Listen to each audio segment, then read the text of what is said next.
오늘의 날씨를 알려드리겠습니다. 전반적으로 흐린 가운데 최저기온은 영상 6도, 최고기온은 영상 10도 부근에 머무르겠습니다.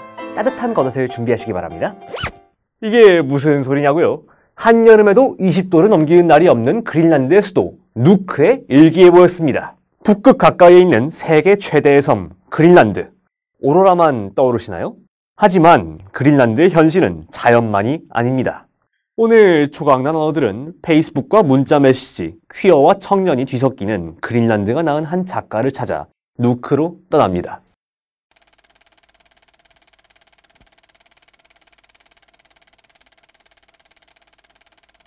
국토의 대부분이 만년설로 덮여있는 그린란드는 덴마크의 자치령입니다.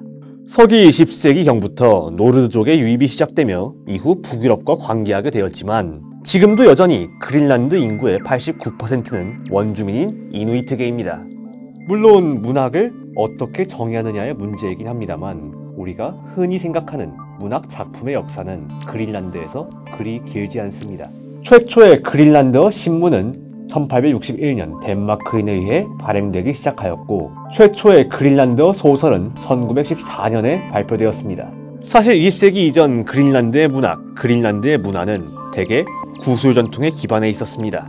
오늘날에도 널리 알려진 그린란드 작가는 썩 많지 않습니다. 그린란드어 화자가 5만 6천 명 정도밖에 되지 않아 창작되는 작품의 수가 타 언어권에 비해 적은 편이며 작품들이 번역되는 경우도 드무니까요. 이때 한 젊은 작가가 세계 문학의 장에 그린란드의 현실을 소개하며 파란을 일으켰습니다. 소개합니다. 니비악 코르넬리우센입니다.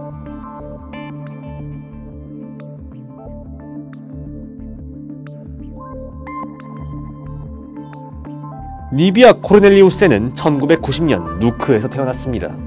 이후 그녀는 그린란드 남부의 작은 마을 나노르탈릭, 덴마크 아르후스, 미국 샌프란시스코에서 시간을 보내기도 했습니다.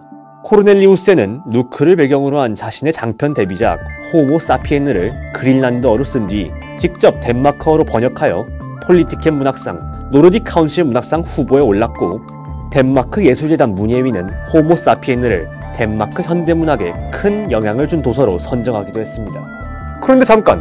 호모 사피엔느를 그린란드어 소설이라 부를 수 있을까요?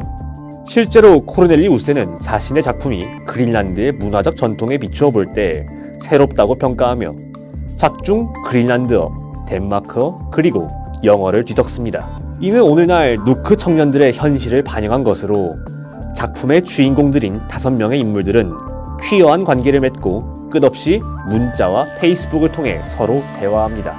이에 호모 사피엔느의 배경이 누크가 아닌 몬트리올이나 뉴욕이어도 이상할 게 없지 않느냐는 질문을 받게 된 인터뷰에서 그녀는 이렇게 대답했습니다. 그게 중요한 점이라고.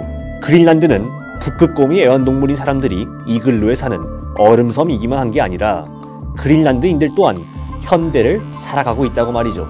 퀴어의 해방구 샌프란시스코를 경험한 코르넬리우센은 호모 사피엔느의 본문에서 섬은 썩어 있다고 그린란드인의 잘못이라고 이야기합니다.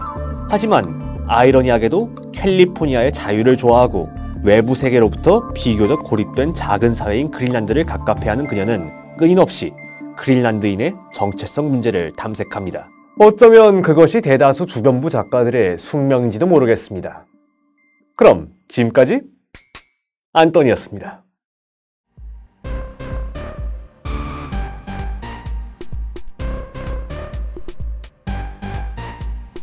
뭐 귀여운 거 좀 해봐요 그럼. 당신이 오늘 귀여웠으니까 됐어. 아니 빨리 안톤 씨. 우리 지금